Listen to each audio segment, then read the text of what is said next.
आयुर्वेदामध्ये immunisation असतं का हा प्रश्न तुम्हाला आजवर पडलाच असेल, नाही का? सुवर्णप्राशनाचे बरेचसे फायदे तुम्ही आजवर खूप वेळा ऐकले असतील.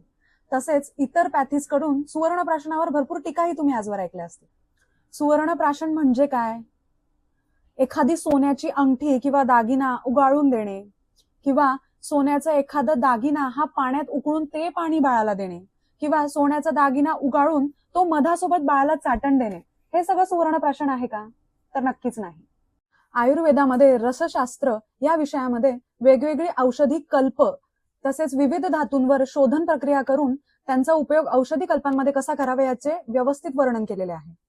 सुवर्णप्राशनामध्ये जे भस्म वापरलं जातं, म्हणजे सुवर्ण भस्म जे वापरलं जातं, ते असं कुठलं सोन्याचं दागिना उगाळून किंवा उकळून बनवलं जात नाही, तर विविध फार्मास्युटिकल कंपनीद्वारे जीएमपी सर्टिफाईड विविध शोधन प्रक्रिया करून ते सुवर्ण भस्म बनवलं जातं.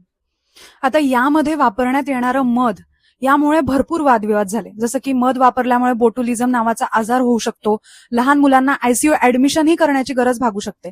पण हे सगळं केव्हा होणार? ज्या वेळेला तुम्ही अविचारीपणाने कुठल्याही प्रकारचं मध वापरून जर बाळांना सुवर्णप्राशन दिलं तर हे नक्कीच उद्भवणार आहे.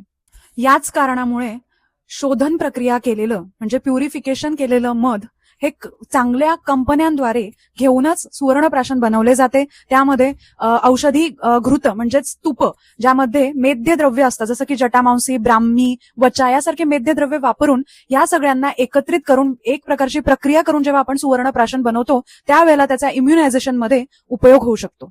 आयुर्वेदानुसार सुवर्णप्राशन हे एक प्रकारचं इम्युनायझेशनच आहे. सुवर्णप्राशन, त्याचे फायदे, त्याचे रिझल्ट्स याबद्दल बरेच रिसर्च पेपर्स तुम्हाला गुगलवर मिळतील. त्याचे काही लिंक्स मी खाली डिस्क्रिप्शन मध्ये देणार आहे, तर तुम्ही ते नक्कीच बघा. तर मग आजपासूनच सोन्याचे दागिने मुलांना खाऊ घालणं बंद करा, कुठल्याही प्रकारचं लोकल मिळणारं मध मुलांना खाऊ घालणं बंद करा, आणि चांगल्या फार्मसीज मध्ये मिळणाऱ्या आयुर्वेदिक औषधांचा वापर करायला सुरुवात करा आणि तुमच्या मुलांना हेल्दी ठेवा.